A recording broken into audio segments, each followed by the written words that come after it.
आप सब इस बात से अवगत हैं कि अंकिता भंडारी हत्याकांड से संबंधित जांच के लिए पूरे प्रदेश की मातृशक्ति ने, पूरे प्रदेश के शुभचिंतकों ने, प्रदेश से बाहर रहने वाले भी प्रदेश के शुभचिंतकों ने, सभी राजनीतिक दलों ने, सभी सामाजिक संगठनों ने और कांग्रेस पार्टी ने पुरजोर तरीके से निष्पक्ष जांच की मांग उठाई। ये किसी से बात छुपी हुई नहीं है कि सरकार ने और खास करके मुख्यमंत्री पुष्कर सिंह धामी जी ने पहले ही दिन से इस जांच को दबाने का और इस जांच को भटकाने का निरंतर प्रयास किया। ये जांच को भटकाने का और जांच को दबाने का जो निरंतर प्रयास है वो आज भी जारी है। आज की प्रेस वार्ता इस रूप में है कि कल मुख्यमंत्री जी ने जो सीबीआई जांच के आदेश दिए, ये सीबीआई जांच के आदेश, ये तो एक समग्र रूप से बात बाहर आई है। मुख्यमंत्री ने कहा कि हम इसकी सीबीआई जांच की संस्तुति करेंगे, लेकिन आइए शर्मा जी, आइए, होगी जी, एक कुर्सी और लगा दीजिए।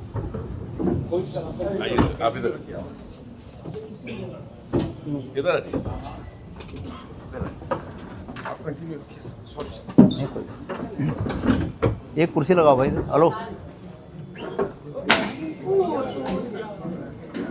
जरा कोई हमारा आदमी है, आदर से कुर्सी लाना।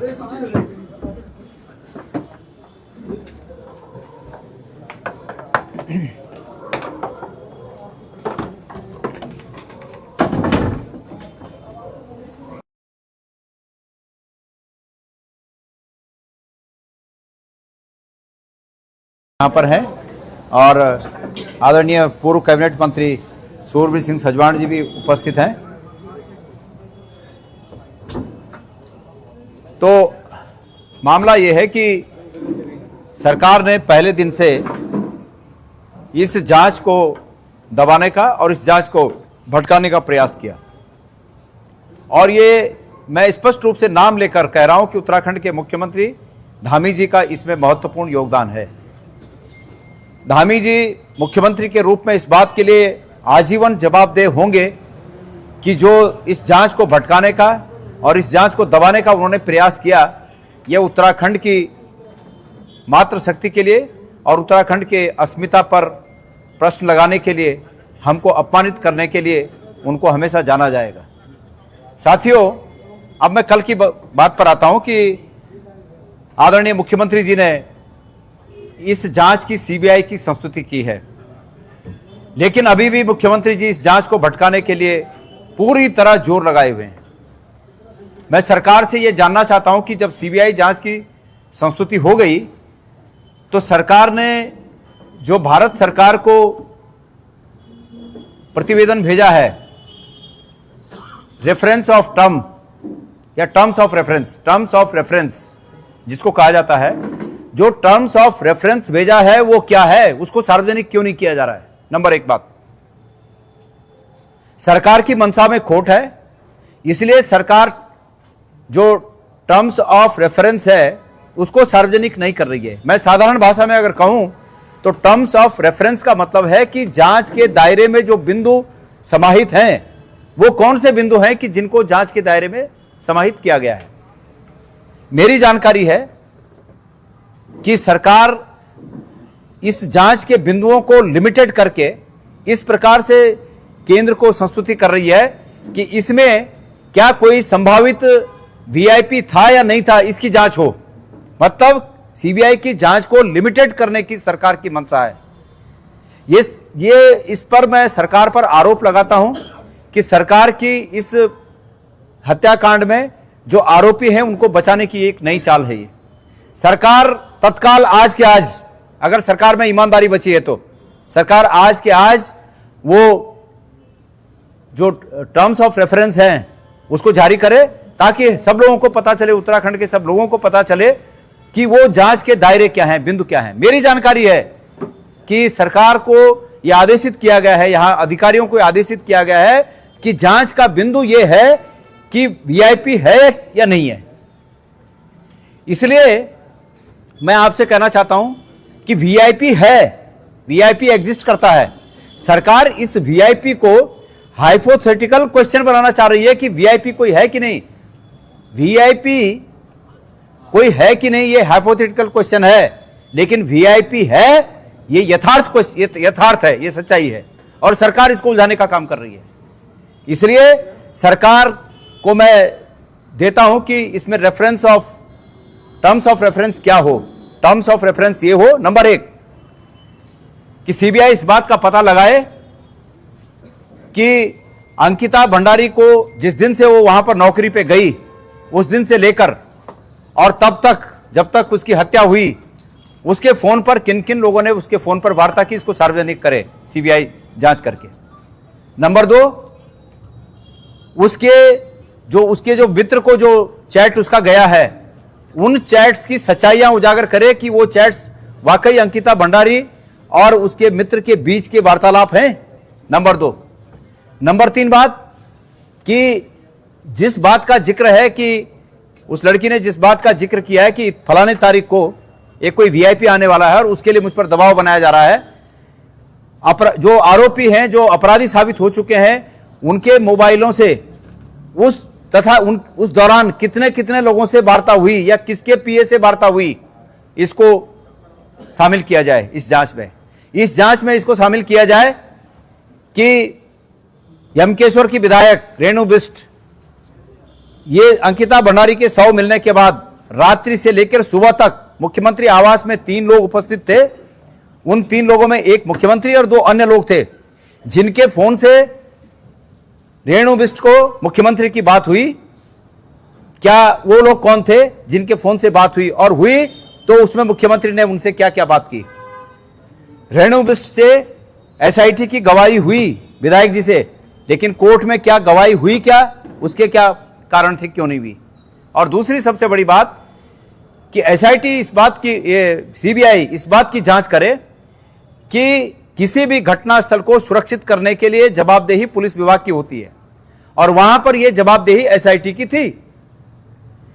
एसआईटी की मौजूदगी में, पुलिस की मौजूदगी में घटनास्थल पर जो सबूत मिटाने का काम हुआ, जो तोड़क कार्रवाई हुई, वो किसके आदेश पे हुई, और पुलिस ने उसको रोका क्यों नहीं, उसके लिए कौन जवाबदेह है। सीबीआई इसको भी पता करे।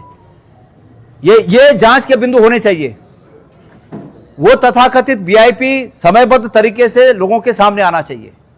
तो सरकार इस बात को आज तत्काल बताए, क्योंकि तमाम सामाजिक संगठनों ने और विपक्ष के राजनीतिक पार्टियों ने और इस प्रदेश की जनता ने यह ठाना है कि कल 11 तारीख को इस तटस्थ और पारदर्शी और ईमानदार जांच के लिए हम लोग प्रोटेस्ट करेंगे और बंद का आह्वान किया है। समय पर इसका निर्णय लिया जा सके, इसलिए सरकार को अभी 12 बज गए ना, 1 बजे तक वो जो रेफरेंस ऑफ टर्म्स है, टर्म्स ऑफ रेफरेंस का जो पेपर है, उसकी सार्वजनिक जानकारी जनता को देनी चाहिए। साथियों, कुल मिलाकर ये सरकार इस जांच को भटकाना चाहती है, और मैं उत्तराखंड के तमाम लोगों का आह्वान करना चाहता हूं कि जब तक सरकार इस जांच के दायरे को सार्वजनिक न करे, ये जांच किस दायरे में होगी, हम जांच ये चाहते हैं कि कौन कौन लोग इसमें शामिल थे, कौन कौन लोग इस जांच को दबाने में शामिल थे, वो सब बेनकाब होने चाहिए और उन सब पर केस चलना चाहिए। वो वीआईपी कौन है, उसको बेनकाब होना चाहिए, उस पर कानून के तहत मुकदमा चलना चाहिए। जो हत्यारे हैं उनको फांसी की सजा होनी चाहिए। ये हमारी मांगे हैं, और ये तमाम मांगे उस जांच के बिंदुओं में शामिल हैं कि नहीं, इसको सरकार स्पष्ट करे। दूसरी बात, सरकार को मैं कहना चाहता हूं कि सरकार इस प्रकरण में सोशल मीडिया के माध्यम से अपने अपने विचारों को व्यक्त करने वाले लोगों को प्रताड़ित करना बंद करे। सरकार तमाम पत्रकारों पर, तमाम सोशल मीडिया इन्फ्लुएंसर्स पर और तमाम राजनीतिक लोगों पर दबाव बनाने के लिए जगह जगह केस कर रही है, लोगों से केस करवा रही है। सरकार इस प्रकार की हरकत से बाज आए।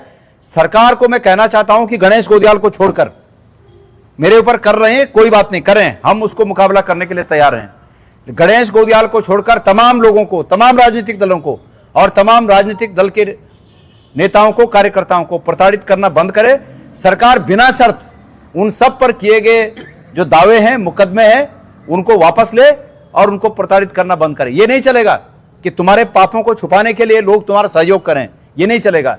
जो तुम्हारे पापों को उघाड़ने का काम करते हैं वो विसिल ब्लोअर्स हैं इस समाज के और हमारे प्रदेश के, इसलिए उनकी हक की लड़ाई को हम लड़ते रहेंगे। एक बेटी मैंने कहा हल्द्वानी, जो उनका नाम भी ज्योति है शायद, ज्योति नाम की एक बेटी है, वो सोशल मीडिया में सरकार के खिलाफ अंकिता भंडारी के न्याय में दरांती उन्होंने उठाई। सांकेतिक रूप में दरांती उठाई जाती है, लेकिन तब तक वो अपराध नहीं है जब उस दरांती का प्रयोग आप अनैतिक रूप में, गलत रूप में, आपराधिक रूप में किसी के ऊपर प्रयोग करो, तब तक न करो जब तक कोई अपराध नहीं है। लेकिन सरकार ने उस दरांती को दिखाने के एवज में, जैसे मेरे पे एक खिलौना दिखाने के एवज में मेरे को कह दिया, कुछ भी कह दिया, इसी प्रकार उस बेटी को भी सरकार ने गलत तरीके से उस पर आपराधिक मामले दर्ज करके और उसको जेल में डाला हुआ है। सरकार इस तरह की करतूतों से बाज आए, और ये सरकार अगर इस तरह प्रताड़ित करती रही लोगों को, तो उत्तराखंड कांग्रेस को एक नया आंदोलन इस प्रदेश में खड़ा करना पड़ेगा। सरकार ये समझ ले कि सरकार के सामने एक ऐसा विपक्ष खड़ा है जो सरकार से किसी भी प्रकार से कॉम्प्रोमाइज्ड नहीं है, जो सरकार से किसी भी प्रकार से सरकार की बातों के मुगालते में आने वाला नहीं है, इस प्रदेश के हित के लिए संकल्पित है और अपने फर्ज पर हमेशा खड़ा रहने वाला विपक्ष सरकार के सामने है। इसलिए सरकार मुगालते में न रहे। इस प्रदेश की आबोहवा को कोई खराब नहीं करना चाहता, लेकिन सरकार की करतूतें इस प्रदेश की आबोहवा को खराब करना चाहती हैं, इसलिए सरकार मुगालते में न रहे, सरकार गलत तरीके से लोगों को फंसाने का काम न करे। मैं सरकार से ऐसा कहना चाहता हूं। और इस मौके पर आपके प्रश्नों का उत्तर देने से पहले मैं चाहूंगा कि हमारी प्रदेश की महिला कांग्रेस की अध्यक्षा ज्योति जी इस बात को, इसके बारे में जो भी उनके पास जानकारियां हैं वो हम सब से साझा करेंगी। हाँ, जो भी तुम, हाँ, इसी मामले में। धन्यवाद सर, आप लोगों का धन्यवाद। देखिए, कल हम लोगों ने एक चीज देखी कि उर्मिला सनावर की एसआईटी जांच जो बिठाया हुआ है, जिसकी फोटोएं लगातार भाजपा के नेताओं के साथ आ रही है। तो हमारा पुलिस प्रशासन से भी एक सवाल है और सरकार से भी एक सवाल है कि क्या भाजपा की नेत्रियों ने एसआईटी ज्वाइन कर ली? जो उर्मिला सनावर जब पूछताछ हो रही थी तो भाजपा की एक महिला कार्यकर्ता वहां पे मौजूद थी। ये बहुत बड़ा सवाल संदेह पैदा करता है हम लोगों के बीच में। बाकी अंकिता भंडारी की जांच, जैसे सर ने बोला कि सुप्रीम कोर्ट के जज की निगरानी में हम लोगों की मांग थी, और जिस तरीके से इसको अभी सर से मुझे जानकारी मिल रही है कि कुछ पॉइंट्स पे सीबीआई जांच की बात हो रही है, तो इसको सार्वजनिक करना चाहिए सरकार को। दूसरा, जो ज्योति अधिकारी वाली बात मैं यहाँ पे जरूर करना चाहूँगी कि जो एक्ट पे, जिन धाराओं पे उन पे मुकदमे लगे हैं वो सरासर गलत है, क्योंकि उन्होंने जो बातें बोली एग्रेशन में बोली, और मैं उन बातों का समर्थन भी नहीं करती, ना कांग्रेस पार्टी करती। कुछ बातें उनकी थी जो लोगों के मन को आहत करी होंगी, ये सच्चाई है। लेकिन आर्म्स एक्ट उनको लगाया गया दरांती उठाने पे। आर्म्स एक्ट दरांती पे आता नहीं, वो एग्रीकल्चर इक्विपमेंट है। वो एक्ट जो जिस तरीके से लगाया गया उन पर वो गलत था। 302 की धारा बीएनएस में उस पर लगी हुई 4 धाराओं पे उनको अरेस्ट किया गया है। कहीं ना कहीं ये सरकार इस प्रदेश के लोगों का मनोबल तोड़ना चाहती है। महिला के ऊपर इस तरह की कार्रवाई सरकार की कायरता दिखा रही है। और जिस तरीके से हम अंकिता भंडारी के साथ खड़े थे, हम ज्योति अधिकारी की लड़ाई को भी लड़ेंगे। हम उस पर, हमारी जो कांग्रेस पार्टी है वहाँ पे बात कर रही है उसको किस तरीके से आगे करना है। लेकिन सरकार लगातार, जो लोग सरकार के खिलाफ आवाज उठा रहे हैं, उनका माहौल खराब कर रही है। हमारा सरकार से कहना है कि जब कुंवर चैंपियन ने अपने घर में बंदूक को लहराते हुए पूरे उत्तराखंड को गाली दी थी, उस वक्त उन पे क्या क्या केस उन्होंने उस वक्त लगाए थे। एक तरफा न्याय, एक तरफा जोर जबरदस्ती जिस तरीके से सरकार कर रही है कि जो उनके खिलाफ है और वो उनकी पार्टी में नहीं है, तो उन लोगों के खिलाफ जिस तरीके का माहौल इस प्रदेश में बन रहा है वो गलत है। और हम सब लोग अंकिता की लड़ाई को भी आगे, और बाकी जो इस प्रदेश में और बेटियों के साथ, चाहे वो रुद्रपुर हाँ। में हुआ, चाहे वो उत्तरकाशी में हुआ, चाहे ममता बहुगुणा। अल्मोड़ा में हुआ, ममता बहुगुणा जी के साथ हुआ, किरण नेगी के साथ हुआ, पूरे सारे सभी केसों की दोबारा से हम लोग जांच की मांग करेंगे। महिला अपराधों में जिस तरीके से आज उत्तराखंड। धन्यवाद। शर्मा जी बहुत बहुत धन्यवाद अध्यक्ष जी। शॉर्ट में करिएगा। साथियों, न डरे थे, न डरे हैं, न डरेंगे। माननीय गोंदियाल जी के नेतृत्व में अंकिता भंडारी को जब तक न्याय नहीं मिलेगा, हम सारी लड़ाइयां लड़ेंगे। धामी सरकार की हर चाल को हम उजागर करेंगे। अभी भी वो जिस तरह से पिछले 2-3 वर्षों से तो कर ही रहे थे, जब वीआईपी का नाम की बात पूरा उत्तराखंड और पूरा देश जानना चाहता है, तो धामी सरकार उसको क्यों छुपाना चाह रही है, ये पूरा देश देख रहा है। और दुर्भाग्य ये है कि अभी भी नोटिफिकेशन नहीं आया। टर्म्स जो रेफरेंस की हैं कि क्या क्या रेफर होगा उसके अंदर जांच के दायरे में, गोंदियाल साहब ने जैसा बताया अध्यक्ष जी ने, उसको अभी तक भी सार्वजनिक नहीं कर रहे हैं। धामी सरकार अभी भी इस पूरी जांच को गुमराह करना चाहती है। हालत यह है कि चाहे वो हमारे ऊपर हो, मैं हूं, गोंदियाल साहब हैं, नामजद हैं हम दिल्ली हाई कोर्ट में केस में, हम वहां पर भी लड़ेंगे, न्यायालय की लड़ाई भी लड़ेंगे, संसद की लड़ाई भी लड़ेंगे और हम सड़कों की लड़ाई भी लड़ेंगे। कहीं पर भी हम पीछे नहीं हटेंगे। जिस तरह से 2-2.5 साल से इन्होंने पूरे उत्तराखंड प्रदेश को गुमराह किया है, अभी भी वो गुमराह करना चाहते हैं। पता चला है कोई एक और थोड़ा सा छोटा कोई FIR करके इसको फिर डाइवर्ट करने का प्रयास कर रहे हैं ये लोग। ऐसा हम नहीं होने देंगे। आज पूरी प्रदेश कांग्रेस कमेटी और हमारा पूरा केंद्रीय नेतृत्व, कल माननीय राहुल गांधी जी ने भी ट्वीट के माध्यम से जिस तरह से धामी सरकार को घेरा था, उसके बाद ये डरी है सरकार कि ये जिस तरह से पहाड़ों में एक एक महिला हमारी बहन सड़कों पर आ रही है, ये केवल सत्ता खोने से डरते हैं। और इस बार धामी सरकार की चूलें हम हिलाकर मानेंगे। अंकिता भंडारी को, हमारी बेटी, हमारी बहन को हम न्यायालय से भी और सड़कों से भी, जहां से भी न्याय मिलेगा, हम पीछे नहीं हटेंगे। आपके अगर कोई प्रश्न हो तो उनका स्वागत। तो आप लोग ये जो जिस महिला उर्मिला सनावर के रिकॉर्डिंग सब वो जो जिसके बाद ये मामला लगातार तेजी से उठा और फिर उसके बाद आप लोग आंदोलन करें, वो महिला तो कह रही है कि I am satisfied with CBI inquiry.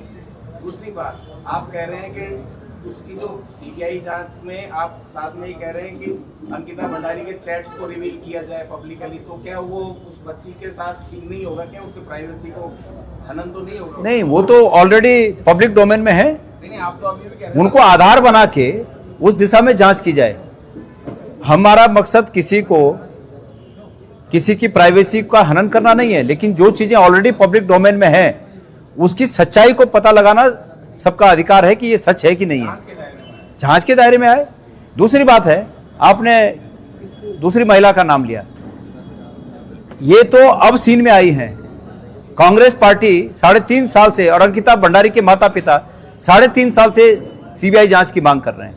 हम सिर्फ न CBI जांच की मांग कर रहे हैं, बल्कि CBI जांच न्यायिक देखरेख में हो, ये मांग कर रहे हैं। हमारी ये मांग जब तक पूरी नहीं होती, हमारे तब तक जो पॉलिटिकल एजिटेशन के कार्यक्रम है वो लगातार जारी रहेंगे। मैं पूरे प्रदेश की जनता को इस प्रेस कॉन्फ्रेंस के माध्यम से अवगत कराना चाहता हूं कि चूंकि सरकार ने जांच के बिंदु अभी तक सार्वजनिक नहीं किए और ये अंदेशा बरकरार है कि सरकार इसमें वीआईपी है या नहीं है, इस बिंदु पर जांच करा रही है, ये सिर्फ ये स्वीकार्य नहीं है। स्वीकार्य ये है कि वीआईपी था, जांच इस पर होनी चाहिए कि वीआईपी कौन है या नहीं, ये प्रश्न नहीं है, कौन है ये प्रश्न है। ये हाइपोथेटिकल हो सकता है कि है या नहीं है, लेकिन ये हाइपोथेटिकल नहीं है कि है, वो यथार्थ है। एक मिनट भाई, पूरा मेरा उत्तर आने दो। तो सवाल यह है कि कल जो हमारा जो आह्वान है बंद का, जिन जिन लोगों ने इस बंद का आह्वान किया है, मैं पूरे प्रदेश की जनता को निवेदन करना चाहता हूं, स्कूल्स के बच्चों से लेकर, स्कूल संचालकों से लेकर, अभिभावकों से लेकर, तमाम व्यापार मंडल के सम्मानित पूरे उत्तराखंड के अध्यक्षों से लेकर जो राज्य के व्यापार संघ के अध्यक्ष हों उनसे लेके कि निश्चित रूप में हमारी बेटी को न्याय मिल सके, इस भावना से कल शांतिपूर्ण तरीके से सब लोग इस बंद का आह्वान करें और इस बंद को इस रूप में संचालित करें कि सरकार को इस पूरे प्रकरण की समग्र जांच करनी पड़े। और सरकार का यह हक है, सरकार को यह अधिकार है कि सरकार की मंशा पर जो सवाल उठ रहे हैं सरकार उसका स्पष्टीकरण दे, ये सरकार को देना चाहिए। अगर सरकार कल ही इसके जांच, इसके बिंदुओं को वो करा देती, अनऑफिशियली मुझे पूरी जानकारी है कि सरकार इस बिंदु पे जांच करा रही है,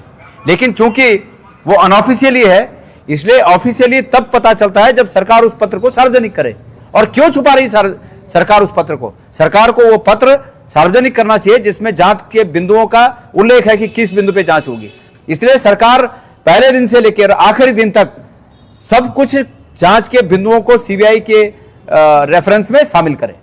धामी जी का एक बयान आया, धामी जी का बयान आया कि कांग्रेस पार्टी भ्रम फैलाने का काम किया अंकिता मामले में। भाई तो उनके पास मैंने कहा ना अधिकार है कि वो इस भ्रम को दूर करें। सार्वजनिक रूप से माफी मांगने के लिए कहा उन्होंने, और वो नहीं मांगे। 3.5 साल से जांच लटका रहे हैं और आज भी लटकाने का काम कर रहे हैं। वो माफी, वो उनको नहीं मांगनी चाहिए माफी। उनको माफी मांगे न मांगे इस प्रदेश की जनता उनसे माफी मंगवाएगी। मैं फिर आपके प्रश्न पर मैं फिर कहना चाहूंगा, इस केस में सबसे बड़ा अहम रोल उस व्यक्ति का है जिसने उस कमरे को तोड़ने के आदेश दिए। वो व्यक्ति कौन थे? अगर प्रश्न उठेंगे तो बहुत प्रश्न उठ रहे हैं। अच्छा किया आपने प्रश्न उठाया और मुझे याद आ गया, अहम रोल तो यह है जिन्होंने जांच के इसमें तोड़ने के आदेश दिए। तो बात यह है, माफी तो अगर हम गलती करेंगे भाई तो हम वो भी मांगेंगे, लेकिन आज गलती सरकार की है, 3.5 साल से इस जांच को भटका रही है, इसके लिए वो माफी मांगे। तोड़ने का आदेश किया किसी ने? भाई मेरी बात सुनिए, मेरे पास अभी किसी हमारे साथी ने ये महेंद्र भट्ट का ट्वीट दिया जिसमें लिखा है, ये आप मित्रों मुझे आश्चर्य हो रहा है कि कांग्रेस सरकार की बातों पर विश्वास नहीं कर रही है, पर कांग्रेस के पास विकल्प है तो न्यायालय में जाकर सीबीआई जांच करे। मैं पहला प्रश्न भट्ट जी के लिए है कि न्यायालय में सरकार ने जब सीबीआई जांच की मांग हो रही थी तो विरोध क्यों किया? ये क्यों कहा सरकार ने न्यायालय में कि हम इस जांच को पूरी तरह करने में सक्षम है? सरकार कहती कि हाँ भाई ठीक है हो जाए जांच, हमें कोई दिक्कत नहीं है, क्यों रोका महेंद्र भट्ट ने? दूसरी बात, कांग्रेस ऐसा क्यों नहीं कर रही होगी, ये लिखा है उन्होंने। कांग्रेस क्या नहीं कर रही है? पहले दिन से मांग कर रही है। दूसरा लिखा है कि सरकार तो न्यायालय का सम्मान करती है, जब एसआईटी जांच में सीबीआई जांच की मांग को न्यायालय ने नकार दिया। न्यायालय ने तब नकारा जब आपने विरोध किया कि एसआईटी अपने आप में परिपूर्ण है, तब नकारा ना। आपने एश्योरेंस न्यायालय को दिया कि एसआईटी समग्र जांच करेगी, जो कि उसने नहीं की। अगर कोई प्रमाणिक सबूत आए तो सरकार हर जांच के लिए तैयार है। अब प्रमाणिक सबूत और क्या है? सबूत तुमने खुद मिटाए हैं, तो फजूल की बातें न करें। मेरी बात सुनिए, महेंद्र भट्ट अपनी पार्टी का बचाव कर रहे होंगे, वो करते रहें, हमें उससे भी कोई आपत्ति नहीं है, लेकिन हमारा यह फर्ज बनता है कि हम सच्चाई के साथ, ईमानदारी के साथ हर उस पक्ष को, हर उस काट को जनता के सामने रखें जो अंकिता भंडारी को न्याय दिलाने के लिए प्रस्तुत करना आवश्यक हो। अभी हमारे पास जानकारी आई है, देहरादून के ही थाना वसंत विहार में पद्मश्री अनिल जोशी जी ने एक अज्ञात के खिलाफ एफआईआर लिखाई है कि वीआईपी कौन है उसकी जांच की जाए। बीएनएस 248, 249 में ये एफआईआर लिखाई गई है, क्या कहना है? ठीक है, हर एक व्यक्ति ये चिंतित है कि सरकार वीआईपी को बचाने का काम कर रही है। तो जिन सज्जन का आपने नाम लिया, पद्मश्री जी, श्री जोशी जी, उनका आपने नाम लिया, उनको भी चिंता होगी और उन्होंने अपने तरीके से एफआईआर लिखाई है। हर एक व्यक्ति इस बारे में चिंतित है जी। महेंद्र भट्ट जी का बयान आया कि हमने जो विपक्ष का मुद्दा था वो छीन लिया है। बाबा भाई मैं तो ये समझ रहा हूं कि उनके बयानों पर रिएक्ट करना अपने आप में मतलब क्या बोले हम। धन्य हो भाजपा, तुमने कैसे कैसे लोगों को क्या क्या दे दिया, यही कहना चाहूंगा। सवाल मेरा ये है कि जब आपने दिल्ली जाकर प्रेस कॉन्फ्रेंस की थी, आपने समय दिया था कि 10 दिनों का समय देते हैं कि सीबीआई जांच होनी चाहिए। अगर शुरू से ही ये चीजें होती तो आज जो समय मिला है गुमराह करने का, आप लोग जो है आरोप लगा रहे हैं कि गुमराह करने का समय नहीं मिलता है सरकार को। पहले दिन से अगर आक्रोशित होते हैं आप लोग, क्यों? हम पहले दिन से, हमारे एफर्ट्स में पहले दिन से ही कोई कमी नहीं है, लेकिन सरकारों को और जो सिस्टम है उसको मौका दिया जाना चाहिए कि वो काम करे। हमने वो मौका दिया और इसमें कोई बुराई नहीं है। Thank you. धन्यवाद। एक से एक सवाल आपसे, और कुछ जब मामला सब निपट गया, सीबीआई जांच आदेश कर दिए, फिर हड़ताल क्यों? सीबीआई जांच के आदेश समग्र नहीं है। सीबीआई जांच के आदेश हाइपोथेटिकल क्वेश्चन पे होने जा रही है, ये हमारा अंदेशा है। और अगर ये अंदेशा गलत है तो सरकार जो टर्म्स ऑफ रेफरेंस है उसको सार्वजनिक करे। जो सरकार जिस दायरे में जांच कराने जा रही है, सरकार ने जो सिफारिशी पत्र बनाया है उसको सार्वजनिक करे।